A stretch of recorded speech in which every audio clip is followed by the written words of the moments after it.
Meu querido irmão, minha querida irmã, convido você a abrir a sua Bíblia no Evangelho de Mateus, capítulo 6.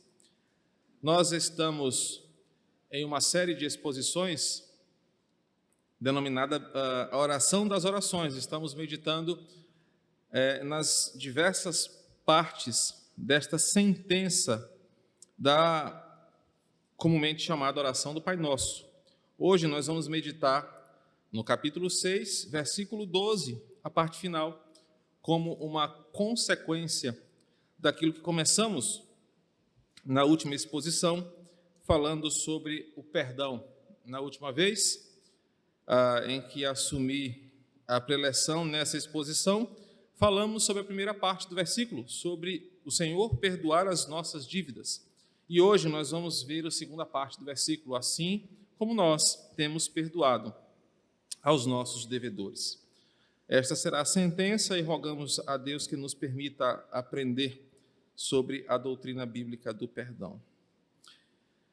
Bem, palavras e frases são sempre carregadas de sentido e de significado. Palavras não são palavras apenas, elas trazem consigo expressões profundas da nossa alma. Já disse alguém que as palavras definem o que a alma sente, o que a alma deseja, o que a alma acredita.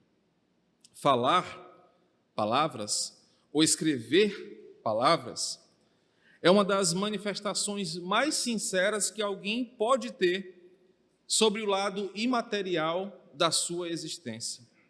Não é à toa que existem campos do saber, da ciência, que estudam as palavras, como elas são ditas, como elas são criadas, como elas são produzidas, como elas são interpretadas. A palavra tem poder de matar e curar. Palavras, às vezes, são dificuldades de relacionamento, pois um fala e o outro recebe de um outro jeito. Não é à toa que também a Escritura diz: a boca fala do que o coração está cheio.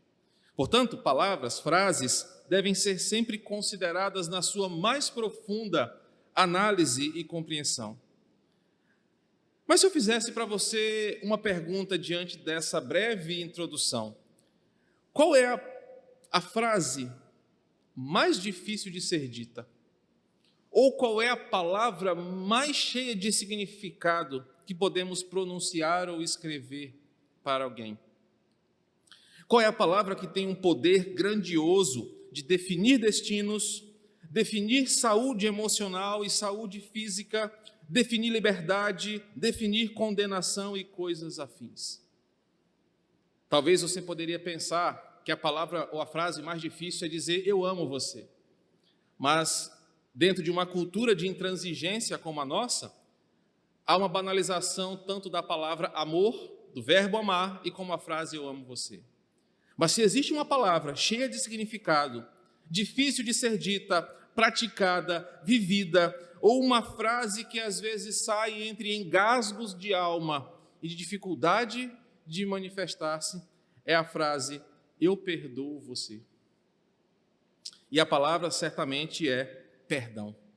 Essa palavra, perdão, e essa frase eu perdoo você, sem dúvida nenhuma, são expressões que mexem com o mais profundo da nossa alma. Sem perdão, seria impossível a reconciliação com Deus. Só para que você entenda a dimensão do problema aqui citado. Sem perdão, seria impossível nova vida. Seria impossível a eternidade com Deus em graça e em plenitude. Sem a declaração de perdão de Deus para nós, ainda estaríamos mortos em nossos delitos e pecados, e o nosso destino seria aquele apresentado hoje pela manhã em Apocalipse capítulo 9. Sem a prática do perdão diário, seria impossível relacionamentos serem mantidos por longos períodos. Faça a seguinte reflexão: se não houvesse perdão, se não houvesse o ato de perdoar, e você não pudesse perdoar, ou não tivesse perdoado a última ofensa, ou a dor que o seu companheiro ou companheira lhe causou na última briga ou na última crise, seu casamento, seu relacionamento, não estaria aqui agora.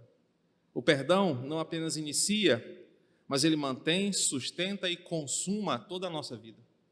Vivemos de verdade pelo início do perdão. Deus nos perdoou. Mantemos relacionamentos interpessoais pelo perdão. Mantemos relacionamento com Deus pela base do perdão.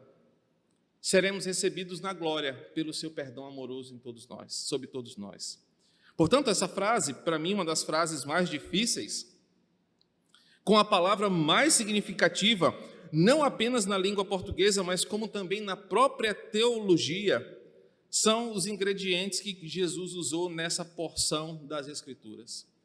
Na semana passada, na exposição passada, perdoa as nossas dívidas. E hoje, como nós perdoamos quem nos ofendeu. Então, a pequena palavra perdão, a pequena frase eu perdoo você ou perdoa-me, Senhor, são os ingredientes que Jesus usou nesta porção da oração para nos ensinar duas coisas. Primeiro, o nosso lugar. Foi o que aprendemos na sentença passada. Nós somos devedores. Nós precisamos de perdão. E a verdade bíblica escancara isso enquanto o mundo camufla uma falsa liberdade que nós temos. Hoje, a segunda sentença mostra uma verdade. Nós somos desafiados a também perdoar. Um antigo pastor britânico, que muita gente tem conhecido agora, o J.C. Ryle, ele escreveu certa vez assim, ao citar, assim como nós temos perdoado os nossos devedores, Jesus nos relembra que não devemos esperar receber o perdão quando oramos com malícia, rancor no coração para com os outros. Isso seria formalismo ou até mesmo mera hipocrisia. Querer receber perdão sem perdoar. Não devemos esperar ser perdoados se nós não conseguimos perdoar. O que o saudoso pastor britânico quer combater com essa frase é, por vezes, a forma injusta e até mesmo falsa com que eu e você oramos diante do Senhor. Às vezes, nós queremos manter um formalismo de oração com o Senhor daquele tipo assim, Senhor, faz o que eu digo, perdoa os meus pecados, mas não faz como eu faço, pois eu não perdoo fulano pelo que ele fez. Mas, Senhor, perdoa as minhas dívidas. Ou então, Senhor, me perdoe. Eu peço de joelhos, suplico que o Senhor me perdoe. Mas não julga, Deus, o fato de eu não perdoar a traição que fulano fez, a ofensa que Beltrano causou. Me perdoe por não perdoar. O que o J.C. Ryle nos ensina é que quando Jesus toca nesse tema sensível do perdão, Jesus nos provoca em uma atitude de consciência clara nas Escrituras. Primeiro, você não é o que o mundo diz que você é. Você carrega sobre si uma culpa apesar da sua falsa boa consciência.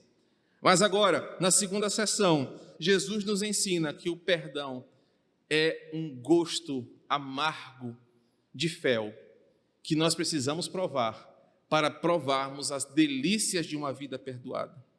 Jesus nos ensina que orar a Deus requer atitudes limpas, somadas a um coração transformado, a ponto de poder orar com sinceridade a Deus e dizer assim, Senhor, eu entendi o que o Senhor fez por mim e eu faço isso com os outros. Que coisa difícil. Ou ainda, Senhor, que eu viva tão santamente o perdão que o Senhor possa fazer comigo como eu faço com os outros. Eu não sei se você tem essa coragem, ou essa ousadia, ou essa estupidez, de orar ao Senhor assim, Deus, faça comigo como eu faço com as pessoas ao meu redor. Eu não sei se você tem essa santidade toda, mas essa extensão da Escritura nos ensina que Jesus desafia aquele que ora. Já em todo o processo que nós temos aprendido palavra por palavra, versículo a versículo aqui, que chegou o momento que se você quer ser uma pessoa que ora de verdade, você deve falar e fazer. Você deve levar a outros aquilo que você recebeu. Não dá para viver um formalismo farisaico em uma vida religiosa que quer receber de Deus perdão, mas não quer perdoar. A oração de Jesus está caminhando para o final num clímax agora que nos provoca, é tudo ou nada. Ou eu vivo a ética do reino, ou é melhor que eu vá para o mundo. Abandone a fé, porque no final o meu destino será o mesmo do ímpio.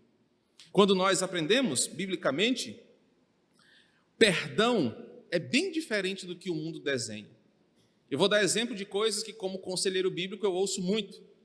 Pastor, eu ainda não me sinto pronto para perdoar. Ou então, pastor, o meu coração ainda não está preparado para perdoar. Pastor, eu tenho orado a Deus para Ele me dar condições para perdoar. Infelizmente, essa visão de perdão mundana caiu na igreja e pessoas vivem assim. Só que, ao olharmos a doutrina do perdão, aprendemos que, biblicamente, perdoar é a decisão de libertar alguém de uma obrigação que ele tem contra você. Perceba que eu tentei a palavra decisão, porque perdoar não tem a ver com o que você sente. O que você sente é o que menos importa em relação ao perdão. O perdão é uma decisão de libertar alguém de uma obrigação contra você. É assumir o prejuízo, assumir a dívida e libertar o ofensor de pagar você o que ele lhe deve. Tanto é que as palavras usadas no Antigo e Novo Testamento para o verbo perdoar, tanto no hebraico quanto no grego, são traduzidas assim: deixar e ir embora, carregar para longe, anistiar, libertar, deixar ir. Perdoar na Bíblia não é uma coisa que você sente no coração, é uma decisão que você toma como uma promessa de liberdade para quem tem uma dívida contra você. Quando observamos a expressão eu perdoo você, eu te perdoo, significa eu liberto você da sua culpa, de uma dor, um prejuízo que você causou contra mim, mas eu liberto você para que você viva livre, recomece a sua vida. O que você fez causou dor e sofrimento, mas eu não vou mais cobrar isso de você. Eu perdoo você. Não depende se a pessoa vai fazer de novo ou não, porque essa é uma desculpa que muitos usam. Pastor, eu não vou perdoar fulano porque ele vai fazer de novo. Mas o perdão bíblico não depende da pessoa, se ela vai fazer de novo ou não, se ela mostrou arrependimento ou não, ou se ela merece ou não. Eu não perdoo fulano porque ele não merece. Pastor, não é a primeira vez que ele faz isso. Pastor, não é a primeira vez que ela age desse jeito.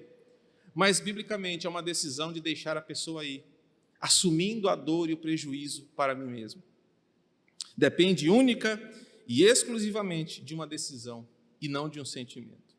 Outra informação pertinente é que o perdão, pode até parecer clichê, é o seguinte: pessoas perdoadas perdoam ofensores. Geralmente, pessoas que não perdoam nunca provaram do perdão. Não do perdão que vem do alto. Nunca provaram do perdão que vem de Deus e todos os seus benefícios, como nós lemos no Salmo 32.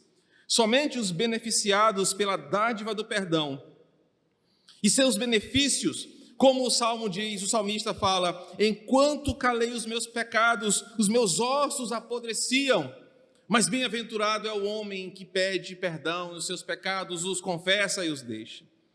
Pessoas perdoadas perdoam ofensores. Obrigado. E essa atitude libertadora renova vidas perdoadas. Um detalhe importante é que a Bíblia diz o seguinte para mim e para você que somos crentes, Colossenses capítulo 3, versículo 13. O perdão não é feito por sentimento. Perdão é uma questão de obediência. Paulo vai dizer aos Colossenses: assim como vós fostes perdoados, perdoai vós também. Em outras palavras, você não perdoa porque você sente que é o momento, você não perdoa porque você assim o deseja, você perdoa porque você é obediente a toda a palavra de Deus.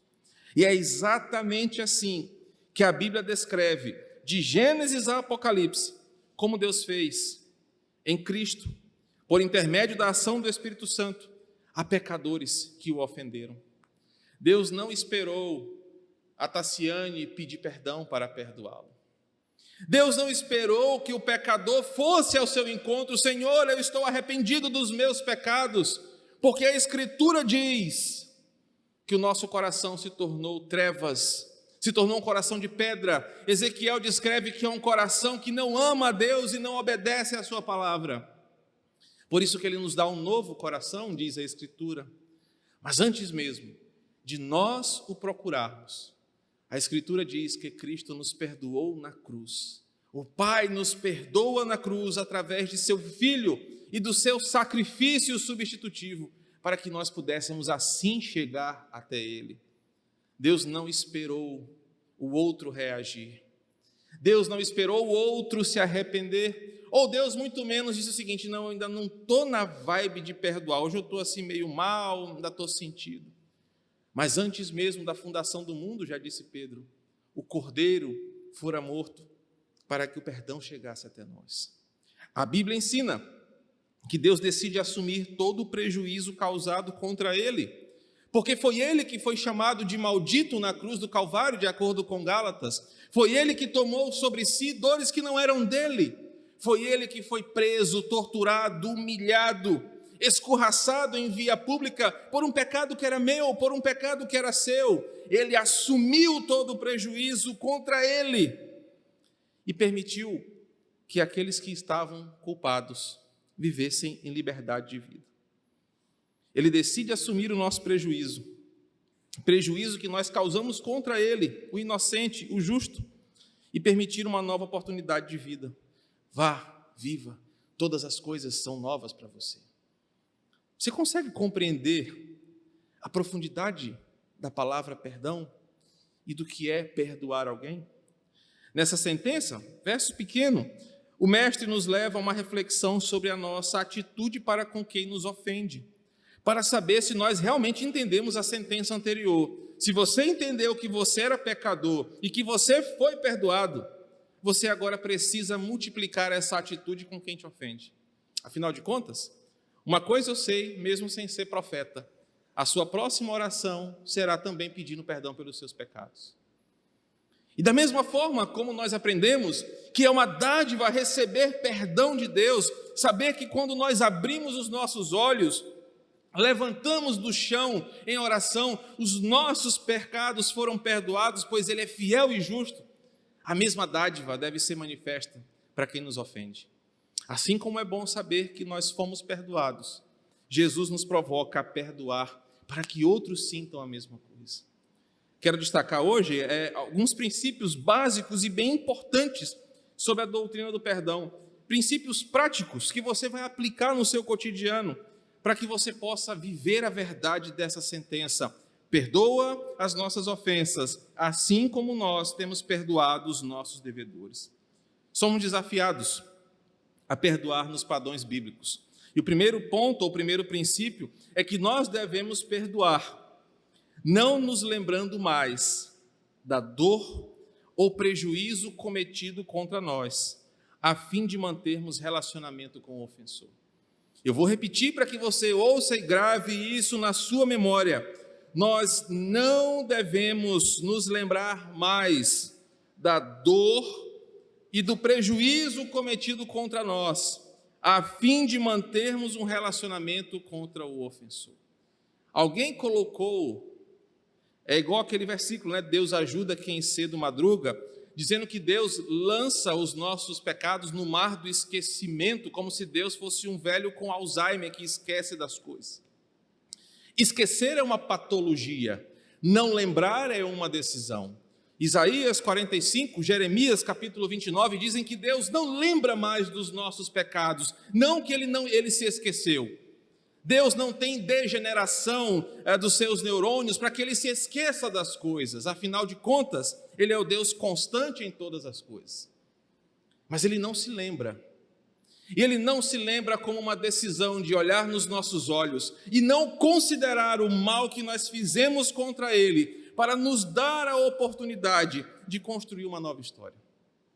E se nós queremos perdoar as outras pessoas biblicamente, nós devemos não nos lembrar, quando nos relacionamos com ela, do estrago que ela fez contra nós, que nos causou dor e prejuízo. Imagina, toda vez que Chicó fosse orar ao Senhor: ô pai, está tão difícil a vida lá no TJ, eu quero um emprego melhor, que eu trabalhe só um dia por mês, trabalhar 2 está muito pesado, eu quero só um. e com o dobro do salário. Aí Deus fala assim, mas Chicó, como é que eu vou te abençoar? Lembra daquele dia lá que tu fez aquilo contra mim, cara? Como é que eu posso te olhar desse jeito? Por vezes, irmãos, nós nos relacionamos assim com os nossos cônjuges. No primeiro momento de atrito, a gente vai numa gaveta maldita da nossa alma, onde nós entulhamos as podridões sentimentais, e de lá nós tiramos as dores e botamos de novo na mesa como o cardápio do dia. E se você quer viver o perdão bíblico, a primeira coisa que você deve aprender é que se você perdoa alguém, não importa o tamanho da dor, não importa o tamanho do prejuízo, você não se lembrará mais disso, porque as coisas velhas já se passaram e tudo se fez novo. A fim de manter um relacionamento com você e comigo, Deus não considera o que eu fiz. A fim de manter um relacionamento conosco, Deus não considera o mal que nós fizemos contra Ele. Um certo salmo que não me lembro agora, já disse que é a culpa da vacina, diz o seguinte: Deus não nos trata de acordo com as nossas ofensas, mas nos trata com a sua misericórdia. E por vezes, nós somos desafiados a perdoar pessoas assim, a fim de manter a comunhão, não lembrar mais daquilo que ela fez contra nós. Isso é diferente de esquecer, porque você pode ali lutar a sua vida inteira com a dor e aquele prejuízo causado. Afinal de contas, para o nosso perdão, Cristo teve que morrer. Você pode lidar a vida inteira com prejuízo na sua alma, no seu bolso, na sua vida, mas você olha para aquela pessoa e diz: eu não vou me lembrar e não vou olhar você por esta ótica, porque Cristo já te perdoou, já me perdoou, e por isso eu perdoei você. A segunda questão interessante aqui é que o perdão me dá uma oportunidade de construir uma nova história com aquela pessoa. Afinal de contas, essa é a sua história com o Senhor. Quem era Anderson antes de Cristo, quem era o pastor Júnior antes de Cristo, mas o perdão disse o seguinte: eu dou a você uma nova oportunidade de mostrar que você é diferente, de mostrar que você se arrependeu, de você caminhar comigo. Às vezes nós temos aquela coisa errada: olha, Manel, eu te perdoo, mas eu não quero te ver nem pintado de ouro, senão eu vou te encher de bala. Olha, eu te perdoo, David, mas, por favor, muda de igreja, cara. Eu não quero te ver porque tu vai atrapalhar a minha santidade. Eu já disse isso aqui algumas vezes. Imagina você lá todo piedoso: oh, Deus, me perdoa porque eu pequei de novo. Ou então, como eu oro, né? Quando eu peco: oh, Senhor, sou eu de novo, cara. Me ouve uma vez.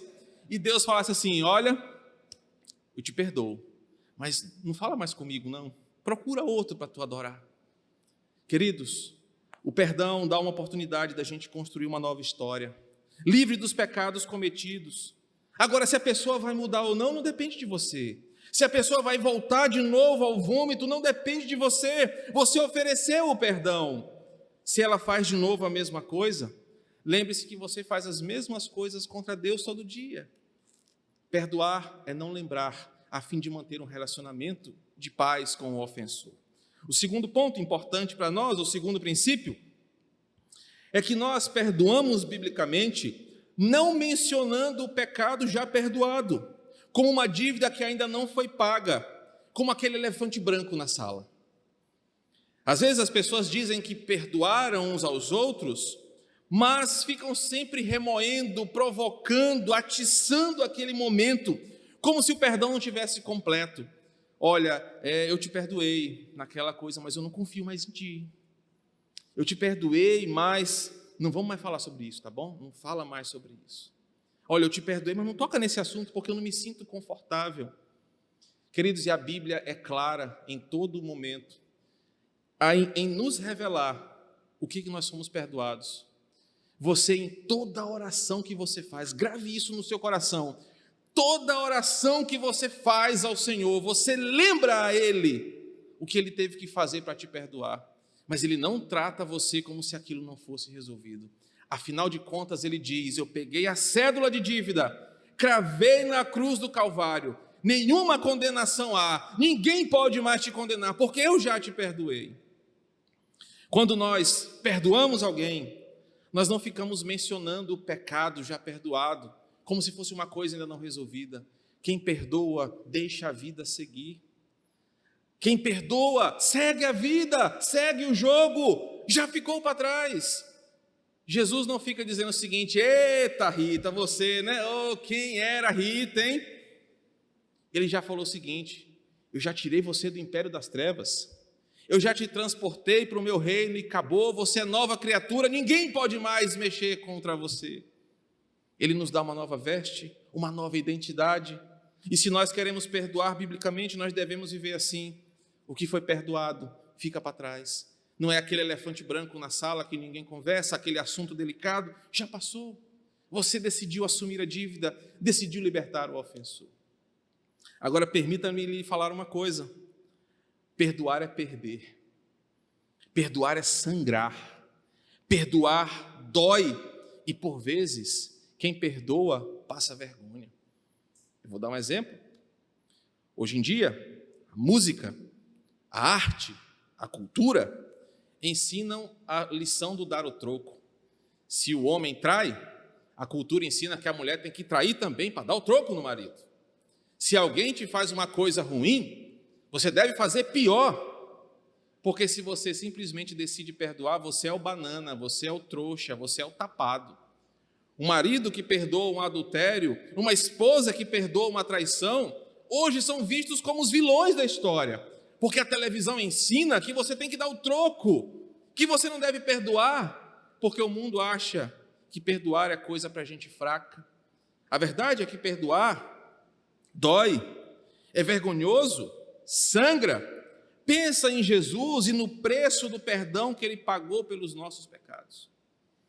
Tão vergonhosa é a cruz do Calvário, que os nossos relatos sobre a crucificação não expõem a nudeza do nosso Senhor. Mas se você estuda o processo de humilhação da crucificação, Jesus fora exposto nu, açoitado, torturado, humilhado. Para quê? Para que você tivesse uma nova história. Perdoar não é tema de propaganda de margarina ou de creme dental, que mostra a família perfeita, sorridente, no dia ensolarado, na beira da piscina. Perdoar é um enredo de um filme de drama, pesado, com choro, com lágrimas, pois ninguém perdoa ao outro com um sorriso escancarado, porque a alma foi machucada, o coração está sangrando, e no meio da dor, aquela pessoa decide: eu vou libertar você desta culpa, eu perdoo você. Perdoar é a certeza, grave bem isso, de que o outro estará leve, enquanto você está sentindo as dores do prejuízo. Eu passei várias horas é exagero, seria mentira, mas vários minutos meditando sobre essa frase que eu mesmo escrevi. Perdoar é a certeza de que o outro estará leve, porque ele foi perdoado, enquanto você sente as dores do perdão. Por isso que perdoar não é para quem é fraco, por isso que perdoar não é vergonhoso, perdoar é para quem se assemelha a Jesus Cristo, que não se importou o ser igual a Deus, mas assumiu a forma de servo e se humilhou em nosso favor. Terceiro ponto para nossa reflexão e princípio é que se nós queremos perdoar biblicamente, nós devemos perdoar não remoendo em nosso coração, presos em nossa alma, a dor que o outro nos fez. É a famosa a bad vibe, estou numa vibe ruim. A pessoa bota-se um Johnny Cash para tocar, bota, sei lá, uma música aí, sei lá, e fica remoendo a dor, a sofrência, né? Que agora tem até sofrência gospel, lembrando do que o outro fez, e fica ali remoendo na sua alma, preso naquela dor do passado. Meu irmão, se você quer perdoar alguém biblicamente, você não pode ficar remoendo a dor que já foi causada. Sabe aquela ferida que está cicatrizando? Minha mãe fala que é unha de gavião. Aí o miserável vai lá e arranca a casca da ferida e volta tudo para estaca zero. Aí está cicatrizando, mas o dedinho nervoso vai e arranca a casca da ferida. Tem pessoas que se alimentam disso. A ferida está cicatrizando. Deus está trabalhando através da palavra, mas a gente vai remoer o pecado. Não, eu não vou deixar esquecer. Eu faço questão de lembrar o que Leilane fez contra mim. A ideia do perdão bíblico é o seguinte: se você perdoa alguém de verdade, você não remói, você nem existe esse verbo, não fica remoendo o prejuízo que a pessoa causou. Você já resolveu, você já decidiu, você já deixou o outro livre. O estrago de não perdoar, e isso é importante, é a amargura. O contrário do perdão é a amargura. A amargura, literalmente, de acordo com Hebreus, é viver preso no passado e não deixar a vida seguir. É engraçada, assim, é importante a definição de amargura na Bíblia. Amargura é você ficar preso numa coisa do passado, numa dor lá de trás, e você não vive o hoje, porque você está remoendo aquela dor que já passou. Quem não perdoa cai na amargura de alma, a amargura que aprisiona você, que não deixa você progredir e te impede de viver a bênção do hoje. Pessoas amarguradas que nunca perdoaram estão presas na dor lá do passado. Casamentos às vezes vivem 30, 40 anos juntos, mas a pessoa está presa lá atrás, em 1970, quando aconteceu um problema. E desde lá, por não perdoar, aquela pessoa não teve um dia de felicidade no seu casamento. Porque ela está amargurada, ela está presa no ato de não perdoar. O perdão bíblico nos leva a dar o caso como encerrado. É aquele carimbo de dizer está resolvido. Biblicamente é está consumado. De forma fechada, de forma concluída, definitiva, o assunto entre nós foi resolvido. Eu assumo o prejuízo para que nós vivamos em paz um com o outro. Afinal de contas, é assim que você vive com o Senhor.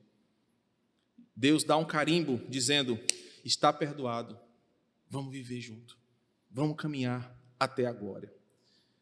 É uma reflexão pequena, eu já quero concluir. Observe o poder dessa pequena frase que eu comecei. Eu perdoo você. Observe o tamanho desta palavra, perdão. E observe como ela é desconfortável para muitos de nós.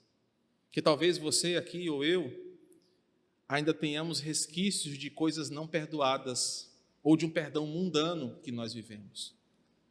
Mas essa palavra incômoda, essa frase desconfortável, sempre será um dos temas cardeais da vida cristã. Tudo começa com o perdão. Deus perdoa as tuas dádivas, as tuas ofensas. Tudo se mantém pela via do perdão. Todos os dias, a misericórdia do Senhor se renova na sua vida e Ele te perdoa. E às vezes pelos mesmos pecados que você de forma cínica, Senhor, eu não vou fazer mais isso, me abençoa. Aí Deus te abençoa, tá bom, eu sei, eu te conheço. E aí Ele te perdoa. No outro dia tu vem com a cara mais lavada, Senhor, sou eu de novo. Senhor, a carne é fraca, né, tu sabes.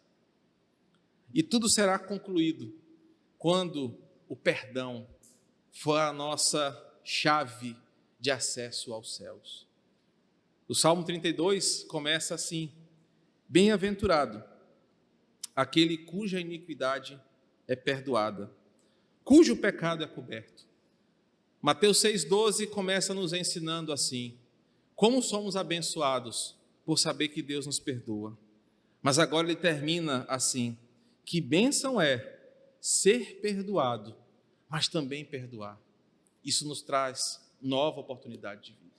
Que possamos aplicar isso na nossa vida, que possamos aplicar isso uns aos outros e vivermos a bênção do perdão de Deus. Vamos orar? Senhor, gratos somos pela Tua palavra que nos traz vida e vida em abundância. Graças te damos, ó Pai, pelos ensinamentos dessa noite, que certamente são úteis para nós, vivendo num mundo caído, onde pessoas nos ofendem, nos machucam, nos causam dor. Saber que fomos perdoados por Ti nos ensina também a perdoar, pois afinal de contas, o nosso pecado não é menor ou mais leve do que os dos outros. Obrigado pelo ensinamento, a bênção do perdão divino, e que possamos praticar e provar dos benefícios de uma vida perdoada, que sabe perdoar.